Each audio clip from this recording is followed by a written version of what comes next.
si on veut schématiser les différences doctrinales entre sunnites et chiites, disons que la première, c'est effectivement l'autorité, c'est-à-dire qui détient l'autorité religieuse et politique.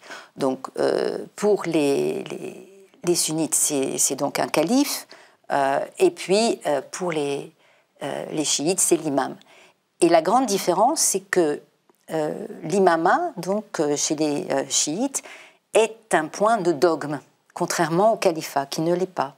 L'imama fait partie du dogme, dans la mesure où c'est l'imam qui doit être le chef de la communauté, donc le premier Ali, et ensuite ses descendants par Fatima, hein, parce qu'il a eu d'autres épouses. Comment ça se passe entre sunnites et chiites?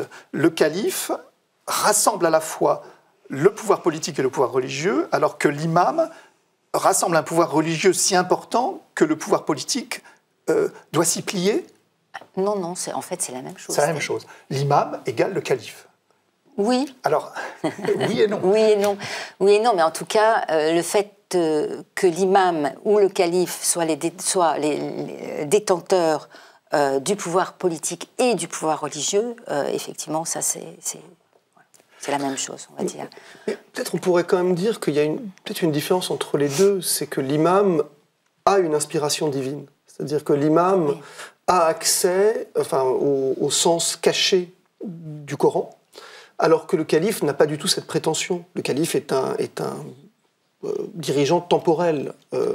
Et donc, il n'est pas de droit divin, entre guillemets. Enfin, je veux dire, il est là parce que la communauté doit avoir un chef, et la communauté doit se choisir un chef. Après, ensuite, il y aura des dynasties qui vont remettre ça en cause, et finalement, ça va s'hériter.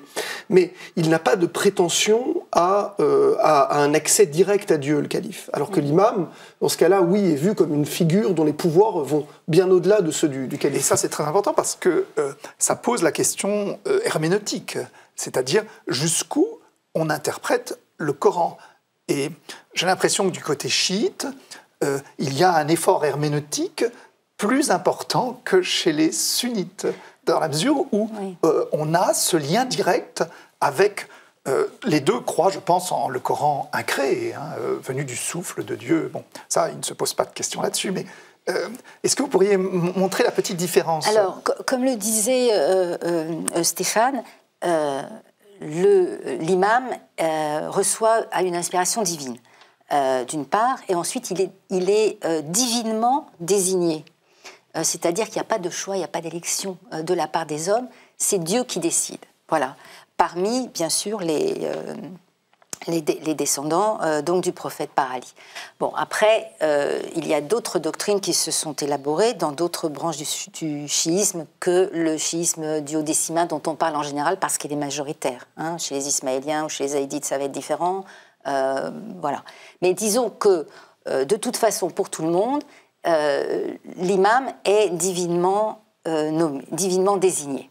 Voilà. Donc ça change les choses. Ensuite, l'imam est le seul habilité à dire la loi divine, le seul qui peut la comprendre, parce qu'il est le seul à comprendre le Coran. Et en fait, il va compléter, l'imama va compléter la prophétie, donc il va poursuivre en quelque sorte la révélation de Mohammed en explicitant aux hommes le texte sacré.